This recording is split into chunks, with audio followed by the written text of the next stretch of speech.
বিপুল অর্থ খরচ করে কেনা 12টি ওয়াটার বাসের 9টি নষ্ট, লোহালক্কর হিসেবে বিক্রির উদ্যোগ নিয়েছে বিআইডব্লিউটিসি।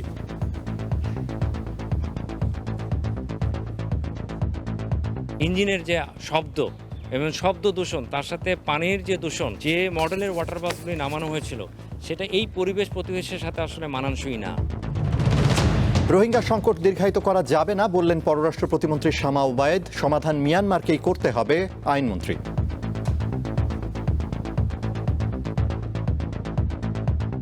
রোহিঙ্গা সংকট এটা মিয়ানমারের অভ্যন্তরীণ সংকট একদিকে, আর একদিকে হলো বাংলাদেশ সরকার এটাকে দেখছেন।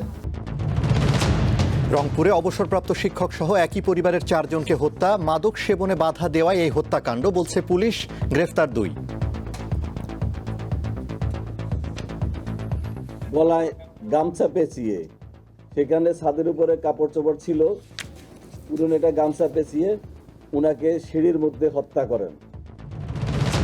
মৌলভীবাজার চা বাগানের প্রাথমিক বিদ্যালয়ের 9,000 শিক্ষার্থীর মাঝে আলো ছড়াচ্ছেন শিক্ষকরা। মাসে সম্মানী মাত্র 1200 টাকা।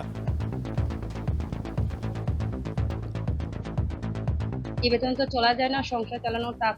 এই বেতন না থাকার কারণে শিক্ষকরা যথাযথ পাঠদান করতে পারছে না।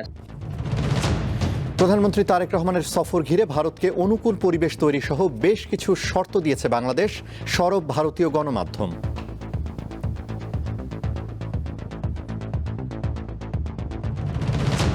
দুই দিনে ম্যাকাই টেস্টে অস্ট্রেলিয়ার কাছে ইনিংস ব্যবধানে হারল বাংলাদেশ। 10 উইকেট শিকার করে ম্যাচ ও সিরিজ সেরা মিচেল স্টার্ক।